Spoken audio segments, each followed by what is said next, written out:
parce que instant bi commencé na def ay polémique parce que en tant que professeur de droit moom bu taxawee kenn yi maanaam yóbbu nañu ko foofu la ca haute cour de justice mu wax que ni ki nga xam ni moom mooy son successeur di l'autre là nu mu tuddati Ousmane Diagne moom moo ko yóbbul ci yenn ci ay enquêtes yoo xam ni def na ko xëy na foofu lu jëm ci mbirum corruption ak yu ni mel mais bu demee ba publiquement mu toog nii on m'a fait gracieusement et diplomatiquement parce que loolu moo ci gën a xaw a déranger ñu bari le fait que moom en tant que professeur de droit tey ñu ñëw pour corrompre la et que ba tey tëjoo ki nga xam ne moo jugoon pour def acte boobu. waaw loolu c'est la bizarrerie bi nga xamante ne kenn comprendre ko en plus c'est pas en tant que professeur de droit. C'est en tant que le ministre de la justice. De la justice effectivement. Voilà donc nga nekk ministre de la justice quelqu'un ñëw ba sa bureau ben di la jéem a corrompre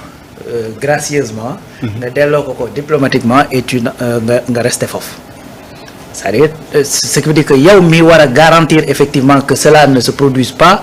C'est-à-dire yow yaa ci teg sa bët bàyyi ko mu jàll. bàyyi mu jàll. Voilà donc c'est ça la bizarrerie qu'il y a dans cette affaire beneen bon xam nga olof li muy wax naan ko wax feeñ.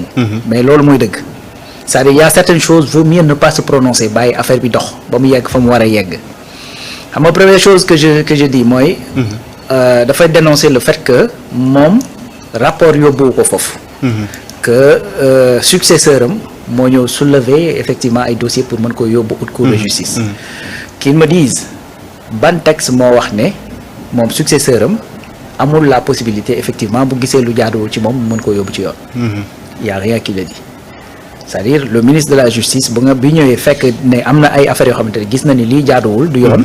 war na koo mën a porter fa mu ko war a porter te effectivement moom loolu la deful ba moo ko indi lii. parce que bu ko waaj indi leen koppar yi bu ko yóbbu woon fa mu ko war a yóbbu. tey coow lii du juddu. parce que dañ xam ne def na li mu ci war a def. tey y aura aucune suspicion boo xamante ni dina am ci moom. ça c'est un deuxièmement mooy ça c'est un précédent boo xamante ni dina xamloo yeneen ministres yi fi nekk. que y a pas de courtoisie qui tienne ni rien du tout c'est-à-dire dans le ministère boo fi defee loo fa war a def sa successeur mën na ñëw gis loolu teg ko sur la place publique. donc boo nekkatee dans un ministère di nga xool li ngay def ak li nga dul def. Troisième chose bi ma remarqué mooy que ne effectivement généralement amoon na fi ñu doon sonkolu mais moom dafa ñëw di farbal. moom Ismaïla Madior pourquoi je dis farbalu quand Ismaïla Madior se dit li ma xam nag man dong ko xam. ku ci nekk ay bribes nga ci xam mais man maa xam lépp. donc s'ils font pas attention bu ma demee ba foofu danaa wax mais soit boo demee ba foofu waxal comme ça ñu xam ñëpp ñi fi def lu defewul.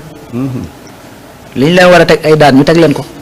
képp koo xamante ne dañoo jàppoon ni kii daa réglé ba tax ñu dénk ko ay ndombay tànk fii ci réew mi te ñu rendre compte ne effectivement waru faa toog ñu teggi ko fa teg fa ka fa war a toog te jub soit donc tant qu'à déballer il n'a qu'à tout déballer et puis quel ministre mooy jógee ci ministère am te du xam loo xamante ni kenn xamu ko en plus à plus forte raison le ministre de la justice bi nga xamante ni moom mooy chefé tous les maîtres de poursuite muy les procureurs. Donc c'est normal que nga am des infos yoo xamante ni ñu bari amuñu ko ça c'est normal. moom dafa mel ni narul daanu moom kese bi. loolu la bëgg a junj xam nga loolu la bëgg a junj moo tax ma ne day farbalu parce que farba ba mu taxawee ne bu ma daanoo ñu bari daanu.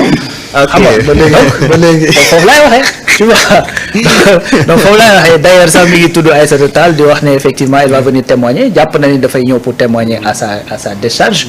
puisque effectivement yëgoon na dossier bi expliqué woon na ko et tout ça.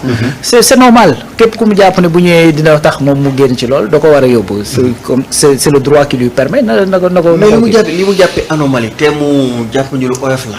waaw parce que le mot légère la utiliser mooy hôpital bi nga xam ni nee nañu ci son ministère à l'époque mooy bi nekk Ourossogui alors que bon Ousmane Sonko sax après vidéo yi ñu génne ñu ngi naan depuis quand le ministère de la justice di war a defar hôpital ba ñu koy classer secret de défense parce que xëy na am na ay njuuj njaaj yu ci am moom nag nee na loolu xëy na anomalie la. waaw te loolu lu bu fekkee ni loolu mooy motif bi en tout cas lu légère la. te xam nga loolu mooy deuxième cas bi. mooy deuxième cas parce que premier cas bi centre de lan la wax centre de surveillance digitale. de surveillance électronique moom mooy problème mu corruption bi. loolu ci tribunal bi est-ce que su ma juumul sax tribunal Guédiawaye tribunal Guédiawaye bi c'est différent de l'hôpital de Ourossogui. L'hôpital de Ourossogui moom jalax na ko Malick Sall. waaw moom jalax na ko bu yàgg jalax na ko. waaw jalax na ko Malick Sall. parce que nee na Malick Sall moo ko démarré quand il est venu il a posé la question au président de la République mun ko doxalal ça day joxe waat beneen information mooy que ni effectivement le régime de Macky c'est-à-dire les textes étaient là juste pour être rangés dans des tiroirs. yoonam nekkul ci li nga xamante ni mooy ay procédures ak li nga xamante ni mooy yoon. parce que comment effectivement tu peux expliquer dès l'instant que tu sais que c'est une anomalie ça veut dire que c'est pas quelque chose qui doit être fait. Et puis c'est tout. léegi nag boo demee ba ci ne président effectivement lu ñu ci def mun la noo doxalal ça veut dire que ni effectivement. on peut engager sa mauvaise foi. mais noonu la demee. léegi nag xam nga man personnellement nag laay wax. c'est-à-dire man li tax man Ismaïla j'ai toujours du mal à consommer effectivement ce qu'il dit. mooy que ni c'est-à-dire c'est Ismaïla qui nous a pondu nul ne peut faire plus de 2 mandats consécutifs. C'est Ismaïla qui est retourné au niveau des télés pour chercher exception à ça. Il l'a répété 3 fois. Je le répète et je le répète. Moi, devant la télé, dit le contraire. C'est Ismaïla qui a dit que ni la contumace d'Ousmane Sonko n'est pas tombée quand il a été arrêté. Alors que tous les juristes étaient d'accord que c'est pas le cas. C'est pas le cas. Donc, c'est Ismaïla qui est allé si plateau Maïmouna Ndour dire que Fulbert et Didier Badji font partie de la loi d'amnistie. Moo xëyaat le lendemain non dama juumoon. Maintenant ça c'est des problèmes yoo xamante ni man dama ko gis plusieurs fois moo tax vraiment jusqu'à ce que man yoon bii mu jëm génne teg dara sur la table man vraiment je prends pas pour argent comptant tout ce qu'il dit hein. Effectivement. Man je le prends pas. Alors, on peut remarquer démb. Il fut mon professeur par rapport à la sérénité démb. dama ko doon xool. dama ko doon xoolaat ma xool ko ma ne. sànq rek benn nit loolu ma wax mu ne ma mais saa bëtam yi dafa am lu ci nekk. non démb dama ko xoolaat ko ndeysaan mais dama xam ne bon manqué na sérénité. ku xam Ismaïla Madior Fall donc lim réalisé fii donc c'est un sommité.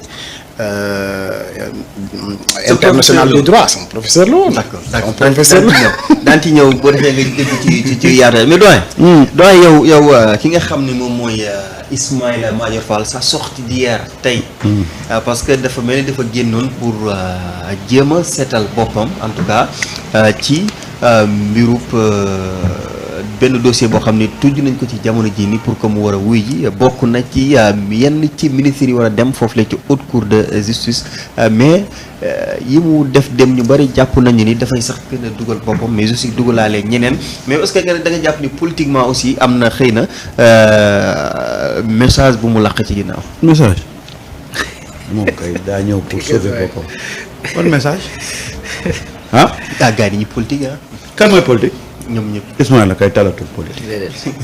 wax na day politique de.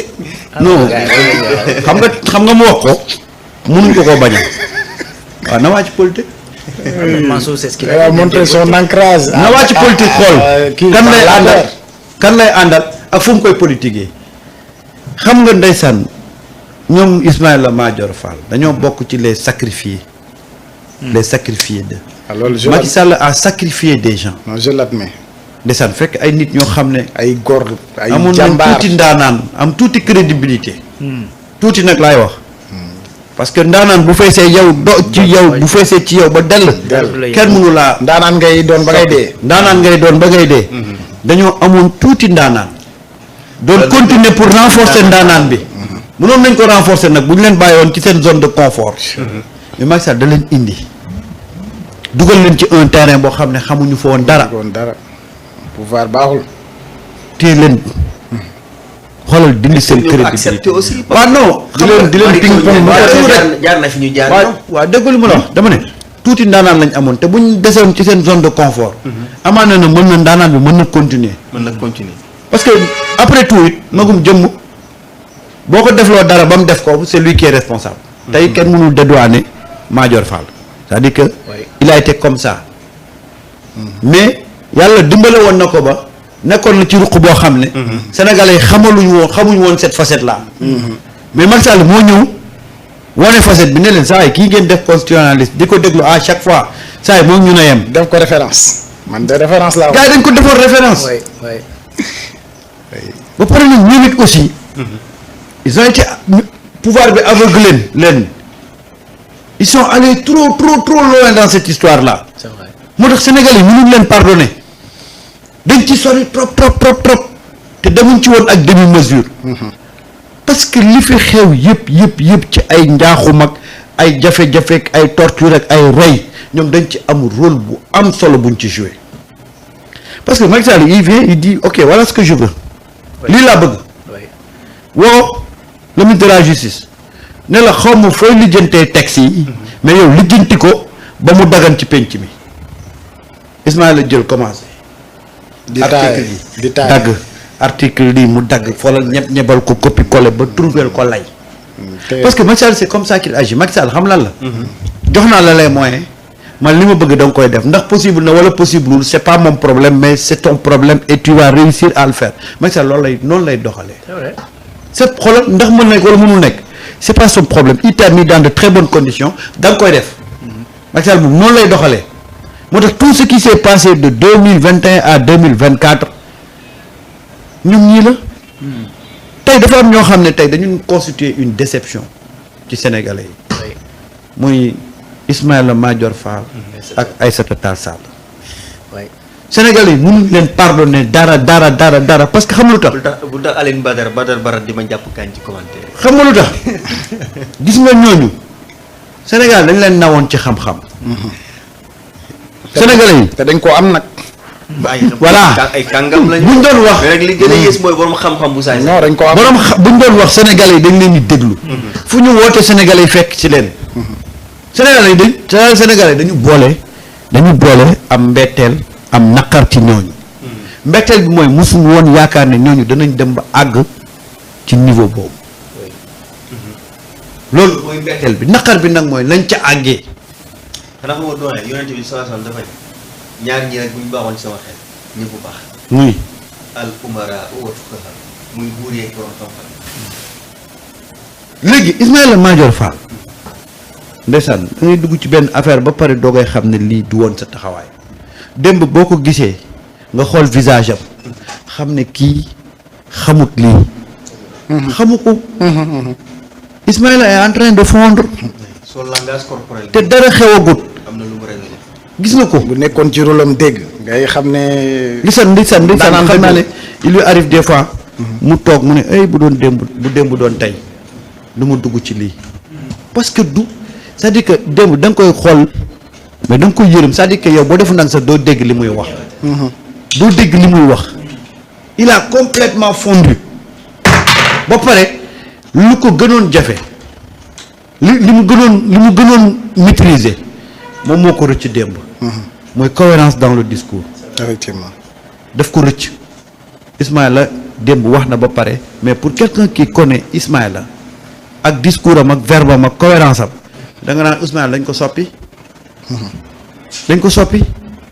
c'est-à-dire que aujourd'hui quand tu entends Ismaïla qui te parle de hôpital ana hôpital ak ministre de la justice ci tabax ah c'est-à-dire que am na moo tax gis nga am na yoo xam ne moo lay après jox la personnalité de l'individu rawaan nit da ngay sañ a wax du ma ko def ak lu mu la war a jaral da ngay sañ a wax ne du ma ko def il faut pas ngay accepter l'inacceptable parce que tout simplement tu veux te maintenir ci benn poste yow tu trouves que yow hôpital bii condition yi ñu ko tegee waaw dara jaadu ci mais boo bàyyee mu continuer mais yow ka ko njëkk a def sax yow moo la tane mais yow tu trouves des anomalies nga accepter aussi important que. waaw ba ci président di ko wax. waaw mu ne la doxalal waaw. nga doxal mu la ci góobe rek da nga koy gar tey tous ceux qui ont accepté de jouer le jeu de Macky Sall ils peuvent pas se dédouaner soit ñu mel ni moom wala soit ñu gën ko yées non nit da ngay am loo xam ne mooy sa personnalité mooy sa dignité et l'éthique. man père de famille là je sais salaire li muy représenté ci père de famille mais wallahi azim bés bu ma ñëwoon fii toog bëgg maa def loolu defuwut fii laa koy ba gàddu sama sac dem defal sama café di naan xaar yàlla dina am dignité adduna bi nekkuñu